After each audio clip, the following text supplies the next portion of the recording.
Ramadan ceria. Assalamualaikum warahmatullahi wabarakatuh. Apa kabar hari ini anak-anak?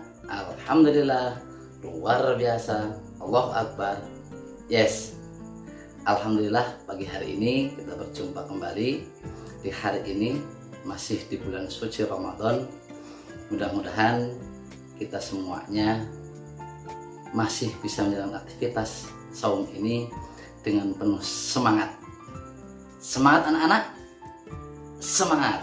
Allahu Akbar. Nah, pada kesempatan pagi hari ini kita akan menyaksikan ceramah dari guru kita, anak-anak semuanya nih, ya, dari Ustadz Ade Abdurrahman. Anak-anak siap? Siap semuanya? Kita saksikan bersama Ustadz Ade Abdurrahman yang akan menyampaikan materi keutamaan membaca Al-Quran di saat pandemi wabah saat ini. Jangan sampai lupa anak-anak, ya, Umi Abi klik like, ya, terus subscribe dan share video-video kajian yang Insan Tama sampaikan. Mudah-mudahan menjadi amal pahala kebaikan buat antum semuanya. Selamat menyaksikan. الآيات والذكر وفي فيض من العطر هنا رمضان مدرسة تنير مآثر الفكر على الآيات والذكر وفي فيض من العطر هنا رمضان مدرسة تنير مآثر الفكر. Assalamualaikum warahmatullahi wabarakatuh. Innal hamdalillah nahmaduhu wa nasta'inuhu wa nastaghfiruh wa na'udzu billahi min syururi anfusina wa min sayyiati a'malina. May yahdihillahu fala mudhillalah wa may yudhlilhu fala hadiyalah. Asyhadu an la ilaha illallah wahdahu la syarikalah wa asyhadu anna Muhammadan abduhu wa rasuluh alladzi la nabiyya ba'dah amma ba'd. Rabbi shrah li sadri wa yassir li amri wahlul 'uqdatam min lisani yafqahu qawli bi rahmatika ya arhamar rahimin. Alhamdulillah, bersyukur kepada Allah Subhanahu wa taala atas segala nikmat yang diberikan kepada kita. Alhamdulillah kita masih bisa melaksanakan aktivitas ibadah kita, dan alhamdulillah kita juga selamat masuk di bulan Ramadan 1441 ini dalam kondisi sehat walafiat. Mudah-mudahan Allah Subhanahu wa taala senantiasa menaungi kita dari berbagai macam malapetaka, dan kita senantiasa dijaga oleh Allah Subhanahu wa taala dari segala mara bahaya. Salat dan salam senantiasa tercurah kepada baginda Muhammad sallallahu alaihi wasallam, pada seluruh keluarganya, sahabat, tabi'in, tabi'ut tabi'in, hingga kepada kita selaku umatnya yang taat kepada beliau sampai yaumul qiyamah. Amin. Jamaah sekalian, ananda yang soleh dan solehah, Umi Abi yang dirahmati Allah Subhanahu wa taala. Untuk tema kali ini adalah keutamaan membaca Al-Quran saat pandemi ataupun wabah virus corona. Kalau kita melihat di dalam Al-Quran, setidaknya ada 4 ayat yang menceritakan tentang kemujizatan Al-Quran.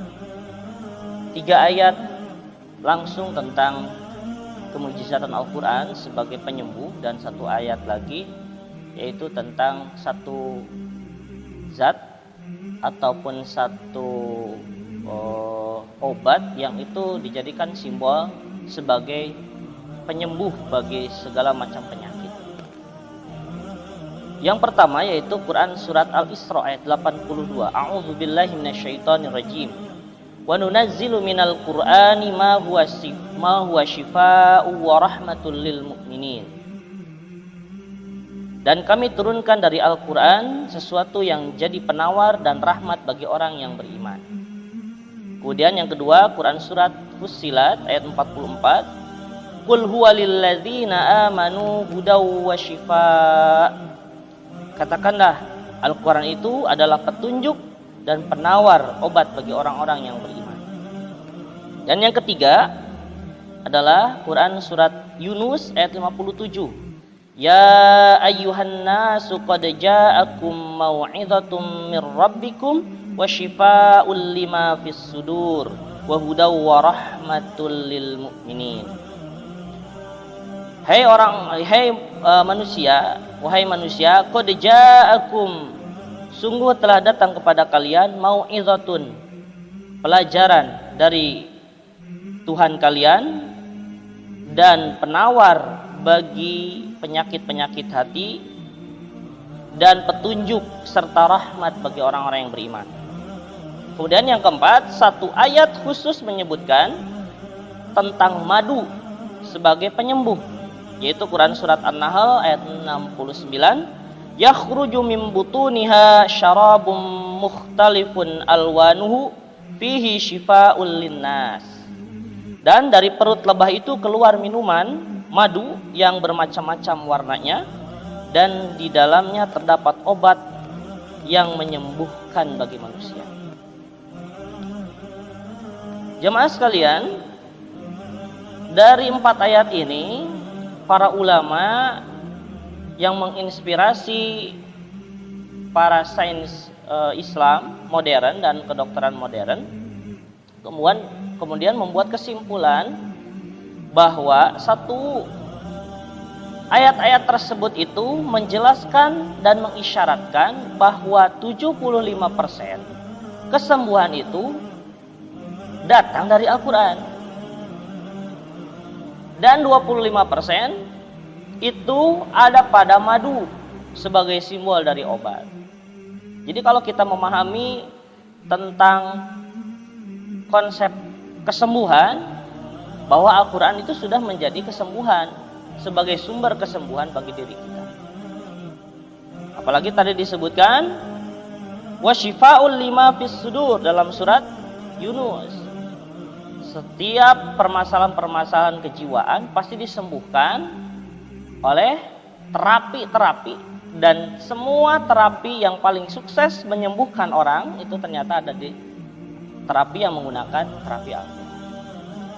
Banyak penelitian-penelitian yang menyebutkan bahwa kalau kita mendengarkan bacaan Al-Quran itu sekitar 97% mendatangkan ketenangan jiwa. Sedangkan ketenangan jiwa itu adalah masa di mana paling efektif menyembuhkan seseorang dari sakit. Jadi banyak sekali kesembuhan-kesembuhan itu kemudian diisyaratkan oleh Al-Quran. Sedangkan 25%-nya ada dalam madu. Madu itu tidak ada yang buruk.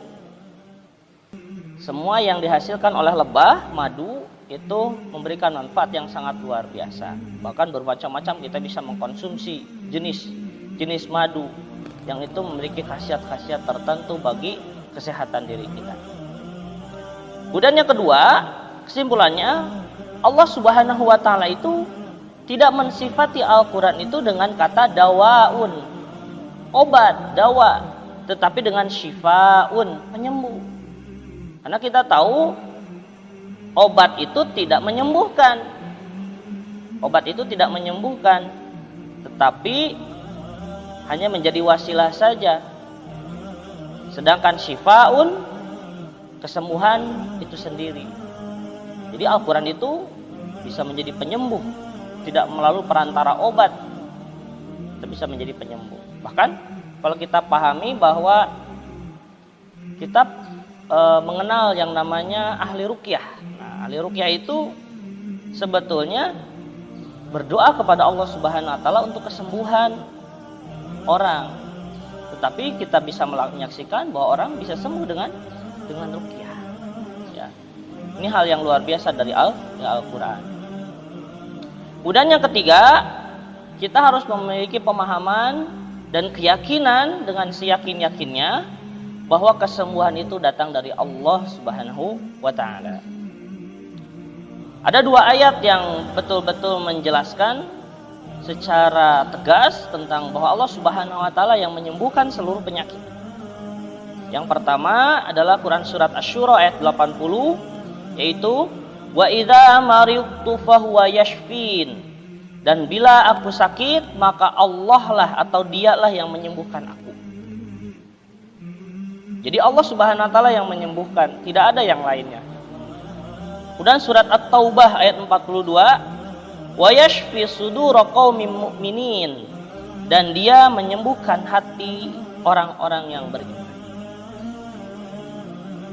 Nah, kaitannya dengan wabah corona yang sedang menjangkit dunia hari ini, ya, sampai hari ini banyak korban berjatuhan.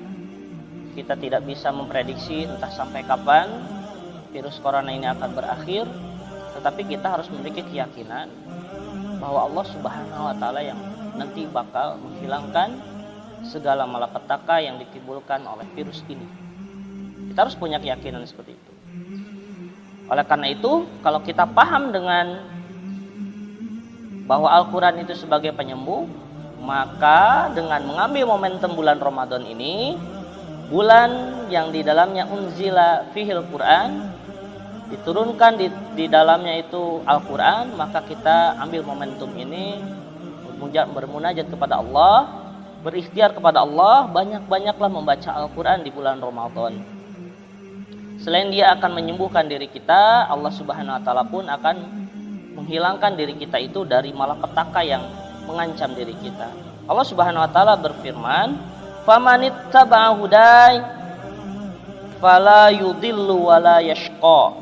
Barang siapa yang mengikuti petunjukku, ia tidak akan sesat dan tidak akan celaka. Banyak orang yang celaka, banyak orang yang sakit, bahkan meninggal dengan virus ini. Tetapi bagi orang-orang yang beriman, kita yakin bahwa kecelakaan itu tidak akan pernah ada kecuali atas izin Allah Subhanahu wa taala. Maka kita pahami bahwa tidak ada yang kemudian menyesatkan kita, tidak ada yang kemudian menjadikan diri kita itu bingung untuk bagaimana mengikuti dan melakukan aktivitas kehidupan ini, kecuali dapat petunjuk dari Allah Subhanahu wa taala, dan tidak akan ada yang mencelakakan diri kita kecuali semuanya atas izin Allah Subhanahu wa taala. Bahkan kita juga berharap Allah Subhanahu wa taala menaungi kita sebagai ahli Al-Quran. Salah satu yang sangat berkesan dari hadis Nabi SAW riwayat Imam Muslim, manijtama qaumun, barang siapa seseorang berkumpul fi baitin, di rumah Allah Subhanahu wa taala. Rumah Allah Subhanahu wa taala itu banyak, bisa masjid, bisa tempat mana saja yang kemudian diagungkan nama-nama Allah Subhanahu wa taala, termasuk di dalam rumah kita. Min buyutillahi, dari rumah-rumah Allah Subhanahu wa taala. Yatsluna kitab Allah, mereka itu membaca Al-Quran, kitab Allah Subhanahu wa ta'ala. Wa yatadarasunahu fihi, dan saling belajar, mempelajari Al-Quran di dalamnya. Illa nazalat alaihimus sakinah, Allah Subhanahu wa ta'ala bakal menurunkan sakinah. Sakinah itu adalah ketenangan. Orang yang membaca Al-Quran itu tenang hidupnya, tidak akan galau. Yang lain riweuh, yang lain takut dengan virus corona. Orang-orang yang beriman yang ahli membaca Al-Quran itu tidak akan takut, karena Allah Subhanahu wa taala memberikan sakinah ke dalam hatinya, rasa tenang di dalam hatinya. Ala bi dzikrillahi tatma'innul qulub.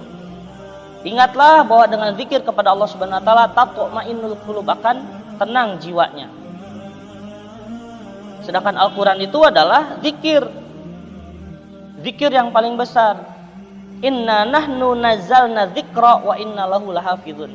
Sesungguhnya Allah Subhanahu wa taala itu menurunkan az-dzikra, sumber untuk berzikir pada Allah Subhanahu wa taala, itu ayat Al-Qur'an. Ayat-ayat Al-Qur'an, wahyu Allah Subhanahu wa taala.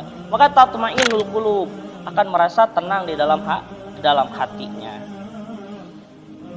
Kemudian selain diberi sakinah, wa ghasyyathumur rahmah, diberi rahmat oleh Allah Subhanahu wa taala, kasih sayang. Yang lain banyak yang tidak bisa bekerja, yang lain tidak bisa sekolah, gitu ya, anak-anak pada diam di rumah, tidak bisa keluyuran kemana-mana, tetapi Allah berikan rahmat, Allah berikan kasih sayang, ya ditolong oleh Allah Subhanahu Wa Taala, meskipun nggak punya kerja, nggak punya kegiatan dan lain sebagainya, ia masih diberi rezeki oleh Allah Subhanahu Wa Taala. Kemudian yang ketiga adalah wa khafathumul malaikah, dinaungi oleh para malaikat.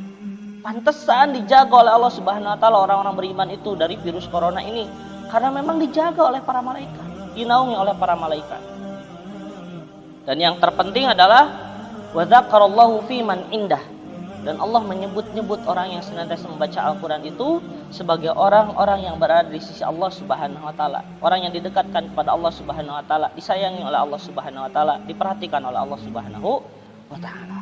Oleh karena itu tadi Al-Quran sudah dijelaskan sebagai media untuk menyembuhkan, maka kita yakin dengan seyakin-yakinnya bahwa kalau kita sering membaca Al-Quran, Allah Subhanahu Wa Taala bakal menyembuhkan kita, menjaga diri kita dari malapetaka, virus wabah yang sedang menjangkit dunia hari ini sampai hari ini. Jadi insya Allah Subhanahu Wa Taala menjadikan diri kita sebagai hamba-hamba yang senantiasa berbuat baik dalam kebaikan apapun, dalam kondisi apapun, dalam situasi apapun, dan mudah-mudahan Allah Subhanahu Wa Taala menjadikan diri kita itu la'allakum tattaqun sebagai orang-orang yang senantiasa berusaha untuk menjadi orang-orang yang bertakwa. Demikian yang bisa disampaikan, mudah-mudahan ada manfaatnya. Mohon maaf atas segala kekurangan. Tetap semangat, jangan putus asa, nikmati Ramadan ini dengan penuh kegembiraan, jangan sampai penuh dengan rasa takut. Meskipun mungkin masjid ditutup, salat berjamaah di rumah masing-masing, ya bekerja di rumah masing-masing, tapi insya Allah Allah Subhanahu Wa Taala tetap memberikan kita kondisi yang terbaik, karena kita termasuk orang-orang yang tidak melalaikan ibadah kepada Allah Subhanahu Wa Taala. Itu saja yang bisa disampaikan. Assalamualaikum warahmatullahi wabarakatuh.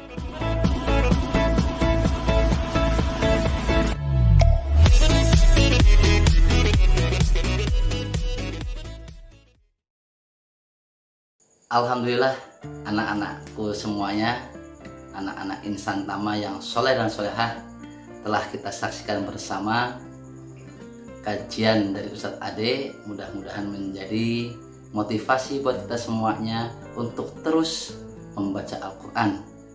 Yang masih kiroati, baca kiroatinya, juz amma juga bisa. Yang sudah hafal Quran, alhamdulillah. Yang masih dalam tahap gorib, dikuatkan lagi, ya. Yang jelas di bulan Ramadan saat ini Allah melipat gandakan semua amal baik kita, termasuk membaca Al-Quran. Dan sampai kemudian hanya sebatas dibaca, mudah-mudahan kita mampu untuk mengamalkan, dan menjadi kewajiban kita sebagai umat muslim untuk mengamalkan isi Al-Quran. Mudah-mudahan antum semuanya di rumah menjadi generasi hafizul Quran, menjadi para pemimpin umat dengan menghafal Al-Quran. Sekian, assalamualaikum warahmatullahi wabarakatuh.